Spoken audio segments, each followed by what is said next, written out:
was basketball's boy wonder. This kid was never going to be a role player. Whoa! He was going to be a star. That's the way you run a fast break. Youngest ever to play in the NBA. What would you do if you're a father and your kid comes up to you and says, I can go to college for 4 years, I can go make $3 or $4 million this next year? Kobe Bryant gets up off the bench. Here he comes. He's into it. Put the shirt tail in, son. Now a boy in a man's world. Guys go to strip clubs. I don't go to strip club for what? Bryant with a three! Here to play basketball, man.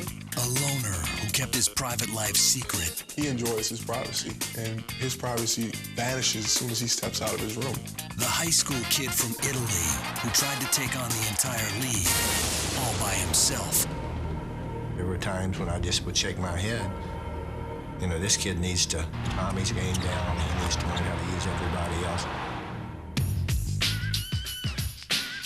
I don't think it's a selfishness. I think it's just he just feels like he's invincible out there on the court and he can't be stopped. That got the people up out of their seats. He has so much ability that he feels like nobody can stop him and he can do anything. Kobe, put down the show. You got everybody in here going crazy.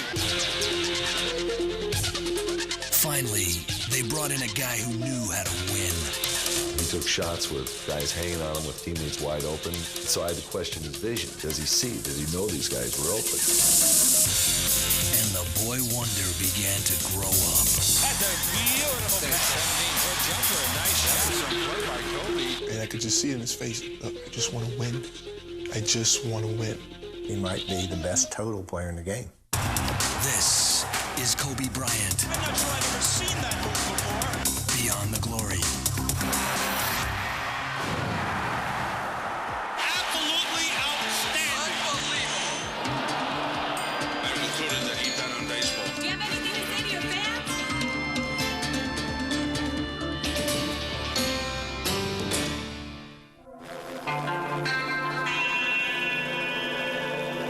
Good afternoon, ladies and gentlemen. Welcome to Staples Center. June 2000. Center of the world. The Western Conference Finals saw the LA Lakers pitted against perennial rival, the Portland Trail Blazers. The Lakers had led 3-1 in the series, but then Portland came back, winning the next two and forcing a Game 7. In the fourth quarter, the Lakers were down by 15 points. That was the moment I used to dream about when I was a kid. Being in those type of situations, being in the NBA Finals, being on the road, being put in a position when your back's up against the wall, you know, and everybody thinks that you're gonna lose the game. Each of the three previous seasons had seen the Lakers knocked off in the playoffs, twice by Utah, and then in 1999 by the San Antonio Spurs. Now it appeared the Lakers were just minutes away from another frustrated offseason. And Pippen pulls up for three. And Portland's off to a great start. But then, midway through the fourth quarter, Kobe Bryant got hot. Kobe. It's Kobe Bryant's three. It's Kobe again. And suddenly, it was Showtime 2, the sequel. Bryant. Portland was finished. From the brink of elimination to the brink of the NBA Finals. And 6 games later, Reggie turns. so were the Indiana Pacers. On the 2000 NBA. Just 4 years had passed since 17-year-old Kobe Bryant had sprung out of high school and straight into the NBA. Now he and the Lakers were world champions. But Kobe remained an enigma to his teammates. They wondered, who did this kid, Kobe Bryant, think he was? Our conflict, since basically day one, has been how much you want to do on your own and how much are you going to do in the team offense. But it was not so much who Kobe was as who Kobe was determined to be, the best player ever to play the game. When my father's playing on TV, I would have a little setup, a little hoop in the living room, and I'll play, you know, while he's playing. Then when they take a timeout, then I sit down and I take my little timeout. I remember putting on a little jersey, like one of those little white tank tops. My mom used to help me. She used to scribble my dad's number on there. Kobe Bryant's earliest memories are of basketball. It was just there when I was like 4 or 5 years old. I just wanted to do it. Just wanted to play. Bryant gets around short, down the middle, scoop shot on the way, falls in. Kobe's dad, Joe Jelly Bean Bryant, played 8 years in the NBA, first for the 76ers, and then San Diego and Houston. When Kobe was 6, Joe signed a deal to play in the Italian League. For the next 7 years, the Bryants lived in Italy. The lifestyle and the culture was pretty easy to adapt to. But the language, man, I think it was like the first day I got into a fight with this kid because he said, nero. Like, guarda, nero, nero. Which means, look, black. I guess he's never seen a black person before. And I thought he said, look, you know something else, look, nigga. And that guy and I wound up becoming best of friends my first couple years in Italy. So. Kobe soon began to learn Italian and came to speak it fluently. I speak not so bad like I speak English, but I speak really well. I speak Italian normally, like if it was his language.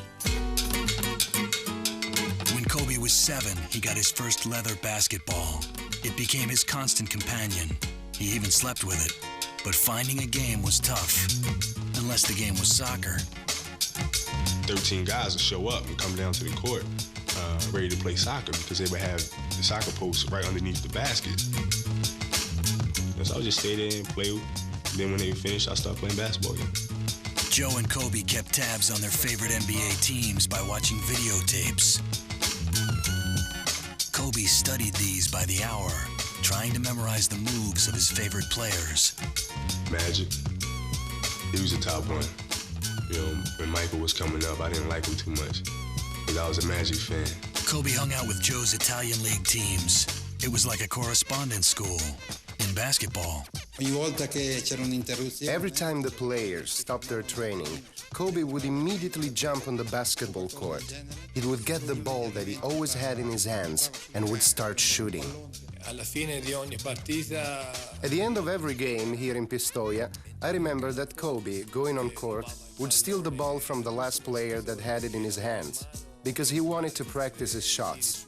The audience would sometimes stay longer only to watch him, a 12-year-old boy shooting at the basket.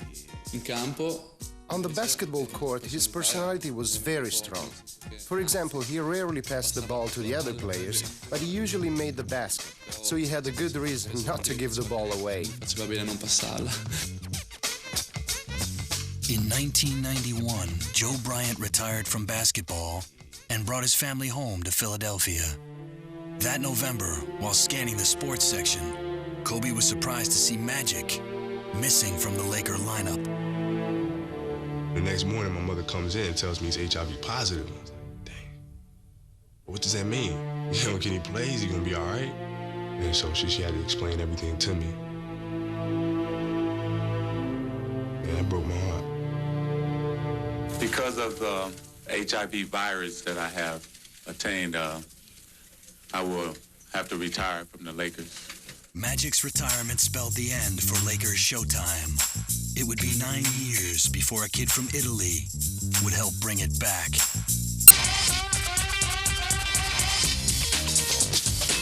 In 1991, Joe Bryant brought his family back from Italy to live in Philadelphia, where he'd once played with the Sixers. His son Kobe had spent the last 7 years of his life as an outsider in a foreign land. Now he found himself a stranger in his hometown. Most of the time, I didn't understand what people were talking about because he used to speak slang all the time. Like, we'd go home, and I say, what does it mean when somebody says, yo, why you sweating me? What the hell is he talking about? What does he mean by that? But when it came to Kobe's basketball talent, nothing was lost in the translation.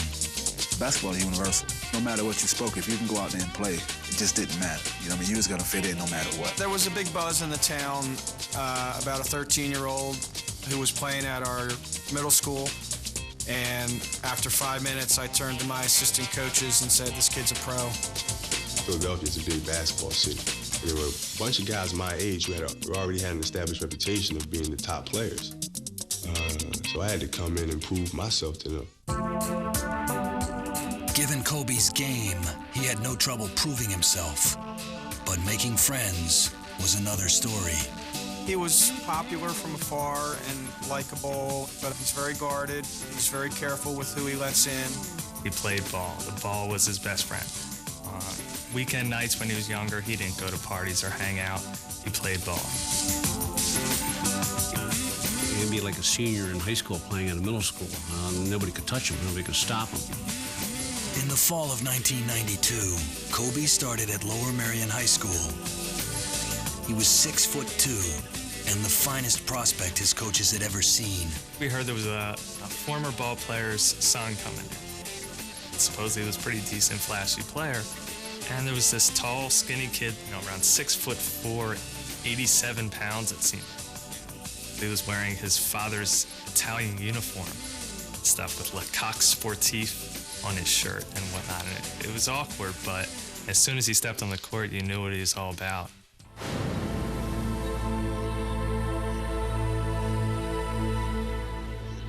One thing that made it almost easy to coach Kobe, and I think maybe instantaneously gain the respect of his teammates, was his work ethic. He would practice more than anybody else that I ever saw at high school. I come into the facility early in the morning, 5:45 or so, and I'd hear the thumping of the basketball. I went upstairs and there was Kobe doing drills. I would stay late after practice and I would work on a particular aspect of my game. Then we go out into the game, I would see it paying off. And that was the most important thing to me. Because you can spend hours working on the game, but if you don't have the confidence and those skills to execute them during the game, then they mean nothing. Lower Merion High's basketball team had been nothing to shout about for half a century. But now, with the new kid from Italy, the team started to draw. It started off, we were playing in front of maybe 100 people, our parents, maybe a few of our friends and this and that. And as he got older and as we got better, the crowd started to fill up. We went from having 200 or 300 people at a boys basketball game to having 1,500, and it became fever pitch. We won 20 games when he was a sophomore. You would look at Kobe as an opposing coach when he was in 10th grade and say, oh my God, I've got to deal with this for 2 more years. In Kobe's junior year, Lower Merion went to the state tournament but lost in the second round. The loss left Kobe devastated, but determined.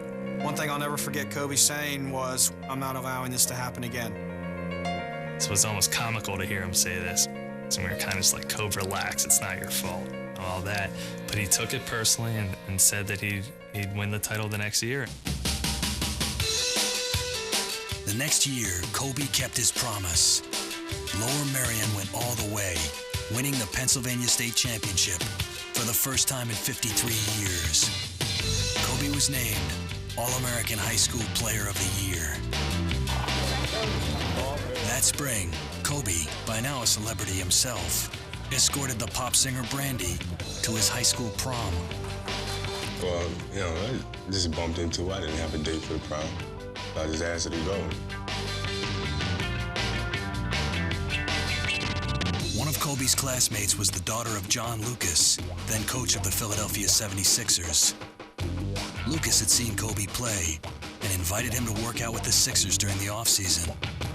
The big buzz at the time was that he was just ripping up Jerry Stackhouse in one-on-one. Possibly at that time was the first seed that was planted that maybe college was not going to be a part of his future. I like LaSalle, North Carolina, Duke, Michigan. Those are my top schools right now. I'm considering the NBA. Kobe was heavily recruited by all the top basketball schools, but his goal and lifelong dream was to play in the NBA, and he wanted it now. I have decided to skip college and take my talent to the NBA. We're flabbergasted with his decision. How can he say he's going to do this? He came across looking a bit arrogant. He came across looking naive. You're my idol. Remember me when you're in the NBA. But Kobe had his own agenda, and he didn't care what anybody thought. he was getting smeared all over this town, and so was Joe. So it was a difficult time, but Kobe had a dream. What would you do if you're a father and your kid comes up to you and says, I can go to college for 4 years, or I can go make $3 or $4 million this next year? Did you say to him that he has to get a college education at some point in his life? Oh, that's part of the deal. I mean, that's automatic. He had all the attributes where he could have gone to college and would have survived very well in college and done well in the college game and had plenty of time to come to the NBA and play. But he was anxious to be here where the game was the best. When people knew that I was contemplating going straight to the NBA, the Wolves came out immediately.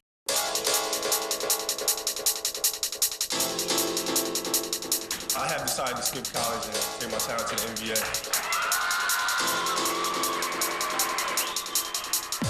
When Kobe Bryant announced in 1996 that he was skipping college and going straight to the NBA, he was bombarded by a hailstorm of controversy. I saw it on the local news, and I just remember thinking, what's with those goofy glasses on his head? Who does this guy think he is?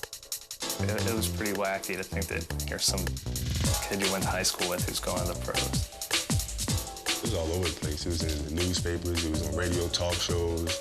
Should he do this? Should he do that? Education first, sports this. He's not ready. Parents are messing up. They didn't raise him right. It's crazy things, silly things. Only a few players had made the leap successfully from high school to the NBA, and they were big men. Kobe was 6'5", small by NBA standards. Laker general manager Jerry West had heard about the brash kid from Philadelphia and wanted to see for himself. He invited Kobe to work out with the Lakers a few weeks before the draft. We put him against Michael Cooper, who was one of the really great defensive players we had in the NBA. We played him against Larry Drew, and it was a joke to watch him march over these people. And the kid was 17 years old at that point in time. He told me, he said this was the greatest workout that he'd ever seen in his history of working out players before the NBA draft, and that Kobe had the chance to be one of the greatest players to ever play the game.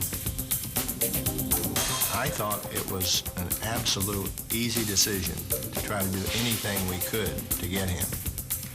The Charlotte Hornets select Kobe Bryant from Lower Merion High School. The Charlotte Hornets picked Kobe in the first round, 13th overall. Jerry West then astonished many observers by offering his starting center, Vlade Divac, in trade. There were some upset people when we made that trade. They might deny that, but there were some upset people because we traded a starting center for him and a very good player in Vlade Divac.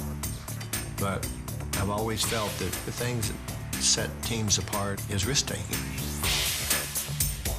Trading Vlade seemed a lot less risky only days later when the Lakers signed free agent Shaquille O'Neal to replace him. The dynamic duo was in place. In the summer of 1996, Kobe, along with parents Joe and Pam, moved to LA to begin living out his dream. Kobe was playing in Los Angeles Laker uniform, and it was just amazing that 10 years ago when this kid was 8 or 9 years old, that now he's playing in the NBA against me, and I played against his dad. The fans were anxious to see him play, and Kobe lost no time in showing the fans he could play.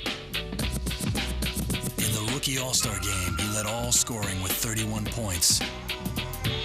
Then he ran away with the slam dunk contest.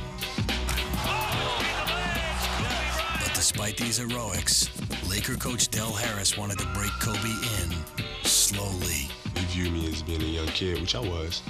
And he wanted the other players to respect me. He wanted me to work for my opportunity. And I worked so hard, and I already was working harder than everybody else, but he felt like he had to be 10 times harder on me than he was on Eddie Jones or Nick Van Exel or whatever, and that wasn't fair. When you draft a high school kid, everyone wants him to play, but we had a very good team then. We had a particularly deep backcourt. There just wasn't a lot of minutes for Kobe to play. I thought Del did a nice job with him, but Del was in an awkward position because people wanted him to play. Bryant face 17-foot jumper, a nice shot. Some play by Kobe. Kobe had spent the better part of his life as an outsider, first as an American in Italy, then as an Italian in an American city. Now his age set him apart from his teammates. When Kobe came in, he was 17 years old. So here you have somebody that's making the jump from high school to the NBA. Not only that, but he's surrounded by grown men from 21 up to, almost 40 years old. After a game, if a guy wants to get together and go out, have a drink or, or something like that, Kobe can't participate. What do I want to go in the bar for? I don't drink. I'm underage anyway. I don't want to go down there for. Guys go to strip clubs. What do I want to go to strip club for? For what? I'm here to play basketball, man. I ain't here to do that type of stuff. But there was more than just an age gap separating Kobe from his teammates. The Lakers had a problem with his tendency to shoot the ball almost every time he touched it.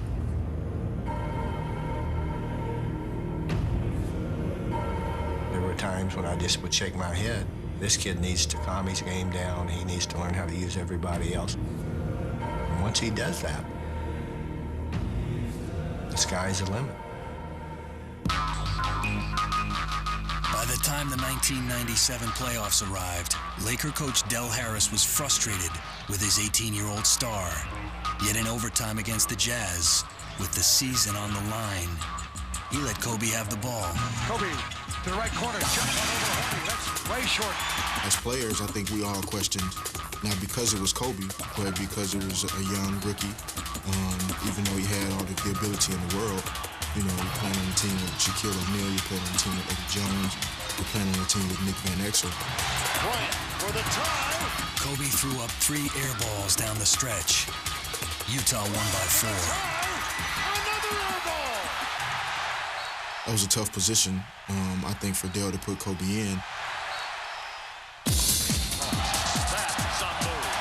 By the next season, some in the media were calling Kobe the next Michael Jordan. Kobe Bryant is not Michael Jordan. He will never be Michael Jordan. He does some things that look like Michael. He's a completely different player than Michael Jordan. But Kobe had no interest in being the next Jordan. He wanted to make the fans forget number 23. His first opportunity came at the 1998 All-Star Game. Kobe stuffs it. Here comes Bryant ahead of the field. Reverse checks in. Jordan baseline. You're not shying away at all from Michael. You're going after him, aren't you, Kobe? I'm just having fun. I'm having a good time, man. Michael's a great player, one of the best players of all time. And, what better way to learn the game than going at it? Plus the foul for Jordan, who now has Kobe went at him, but that night, Michael was the best. 4 months later, the Lakers were hot going into the 1998 playoffs. And now the steal by Kobe. Foot race with Garrett Strong and Bryant. But then the Jazz beat them in 4 straight. 96-92, and the sweep is complete. Many said the Lakers' failures stemmed from disharmony between stars Kobe Bryant and Shaquille O'Neal. More blamed Kobe than Shaq. Everybody knows Shaq's the man. But why it couldn't be 2 great players playing together, I don't understand. There's no need for that. There's no need for guys bickering. You know what I mean? I even told Kobe that. You know what I mean? There's no need for that. You guys need to go out and play and win. As the new season approached, one thing was clear. If the Lakers were ever going to rise to their potential, something or someone was going to have to give or go. At the tender age of 20, Kobe Bryant was living the modern American dream. He had a $71 million contract with the NBA's marquee team in the nation's most glamorous city. He was wildly popular with the fans, especially the young ones. Kobe's talent and star quality were obvious, but to his coaching staff and teammates, he was a headstrong loner whose showboating style hurt the team and cost them key victories. That's the part that, probably a lot of us question and a lot of people on the outside of our organization question is, what exactly are your motives in thinking that way? Is it just because you feel like you're that good, or are there for some other personal reasons that do not involve what's best for this basketball team? Kobe changed alone in a cubicle off the locker room and rarely spoke to his teammates off the court. He described the worm, Dennis Rodman, as the perfect teammate because the two had never spoken off the court. There's no question that he's not really interested in the quote-unquote personal part or the, the co-worker part of being in the NBA. I think Kobe growing up in a different era and growing up, overseas in Italy, he has chosen to be a loner because if he looked around, there's not another Kobe Bryant. The fact that we don't go out and hang out in clubs or go out to movies together, I think it's simply because he enjoys his privacy, and his privacy vanishes as soon as he steps out of his room. In the spring of 2000, Kobe met Vanessa Lane on a music video soundstage. I met her, and like, hey, what's your name? Like, Vanessa. That was it. She had like a little sparkle in her eye and everything, and that was it for me. The relationship left him with even less time for his teammates. Magic had a comment that I had to hang out with the team, and go to clubs and go to bars and that in order to build team camaraderie for us to win. And, I respect Magic so much, but to me, that was just an off-the-wall statement. You know what I mean? Because, how is that going to make us win a championship? For me to go out to a club and hang with the guys and do this, that, and the other. There are other ways we can go about doing this. Kobe kept his distance from the other Lakers, and although neither man would admit it, he was stuck in an ugly rivalry with the other star of the team, Shaquille O'Neal. They're like, worrying about whose team it is, who has the most commercials, and all of these other things.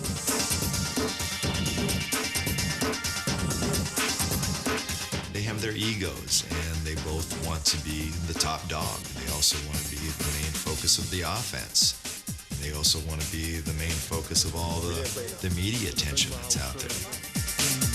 Many on the team blame their misfortunes on Kobe's refusal to meet Shaq halfway. Meanwhile, Shaq was calling Kobe the boy wonder in interviews. He didn't mean it as a compliment. Then, in 1999, tensions rose to the surface when Kobe and Shaq scuffled during a practice game. The relationship between, both Kobe and Shaquille is one that would definitely remind you of two brothers. One being the older brother and one being the younger brother. And the big brother's always been able to tell the younger brother what to do. And years go by, and all of a sudden, the younger brother's a little bigger, a little older, a little stronger. For 3 seasons, the Laker management did everything they could to bring out the best in Kobe Bryant. They traded Eddie Jones and Nick Van Exel, giving Kobe more time on the floor. They replaced Del Harris with Kurt Rambis and gave Kobe the league maximum $71 million contract. Then, in the 1999 playoffs, the Lakers lost again, swept this time by the less talented San Antonio Spurs. Antonio sweeps. Laker owner Jerry Buss, who had always avoided paying big money for coaching talent, bit the bullet and coughed up $30 million to bring Phil Jackson to L.A. The former Bulls coach had 6 championship rings and a talent for handling headstrong stars. Phil's a terrific communicator. He's an excellent manager in terms of dealing with players, dealing with a team. But before Phil had a chance to work out a truce, Kobe and Shaq made their own attempt at reconciliation. The occasion was Kobe's 21st birthday at an LA restaurant. Shaq surprised everyone by showing up.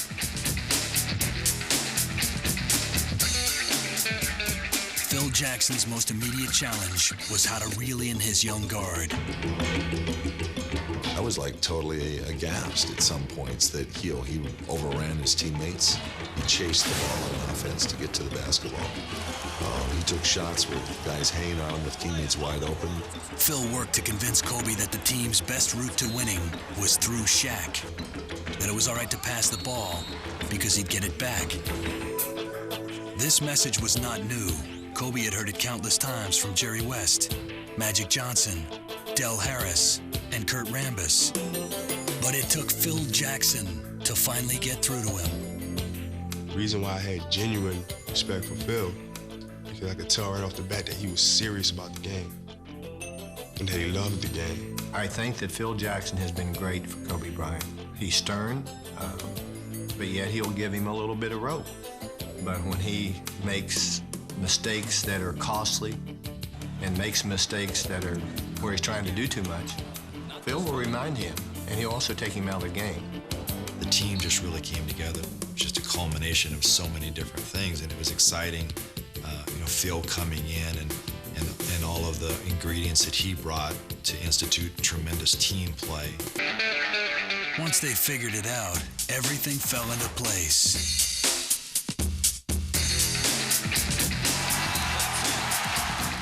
The Lakers finished off Portland and then beat the Pacers in the finals. They were world champs at last. Then once we finally win it, the taste is really, really sweeter after you've gone through some type of adversity. Just wants to win. That's his attitude. He just wants to win the game. Win games, that's it. Both Kobe and Shaq had come to realize that the whole of their combined talents was greater than the sum of the parts. I think we just wanted room to operate. I think if you look in the past, like you look at Kareem, you look at Magic, he just passed the ball. Kareem shot it. The Magic loved to do that. On this team, Shaq and I, we're both, quote-unquote killers. We got to go for your throat. And it's just a matter of us finding out how we can do that and do it together. Kobe Bryant was on his way to achieving his ultimate goal, being the best ever. But now even he knew he couldn't do it alone. In April of 2001, just before the first round of the playoffs, Kobe Bryant married his 18-year-old sweetheart, Vanessa Lane, in a private ceremony. It's hard because, I miss her so much. Like when I travel and go on the road, and she misses me so much. But when I come home, you're just so happy to see the person. And she knows that this is my job, and this is what I have to do, and she knows how dedicated I am to this game. So our relationship is great. When the next season began, many of the old conflicts returned. Shaq complained that Kobe was hogging the ball again, and Shaq was throwing bricks from the free throw line. Peter Bessie. He missed them both. But when the playoffs arrived, the Lakers got down to business and played like a team. The best team in the league.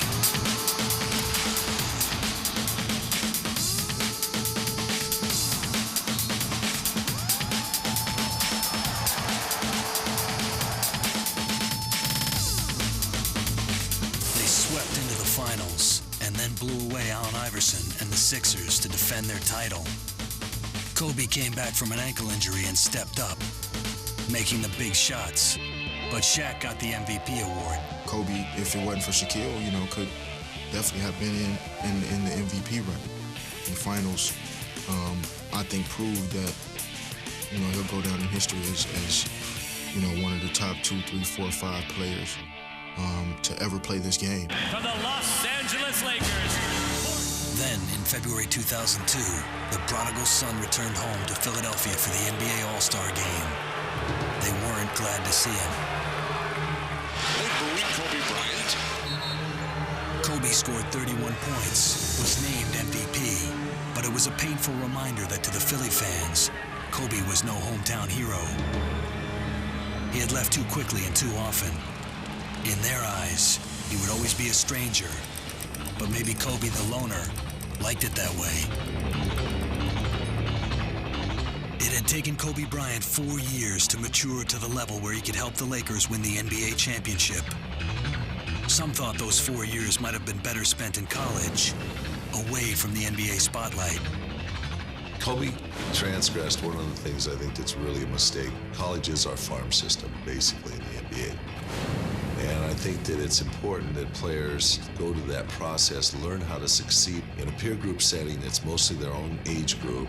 But if Kobe's was the road less taken, there's no doubt it got him to where he had always wanted to go. The saying that people say the guy couldn't chew bubblegum and walk at the same time. He was like that early on, man.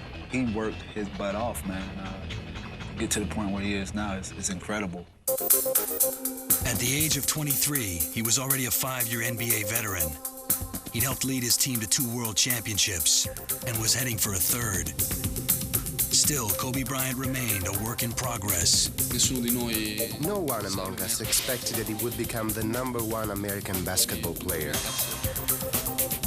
I think he will play in the league for another 10 years or so, and he will leave the NBA with 5 or 6 rings and a Jordan-like legacy. He's going to be one of the best players to ever play this game. He has really scaled things back and has learned to use his teammates better.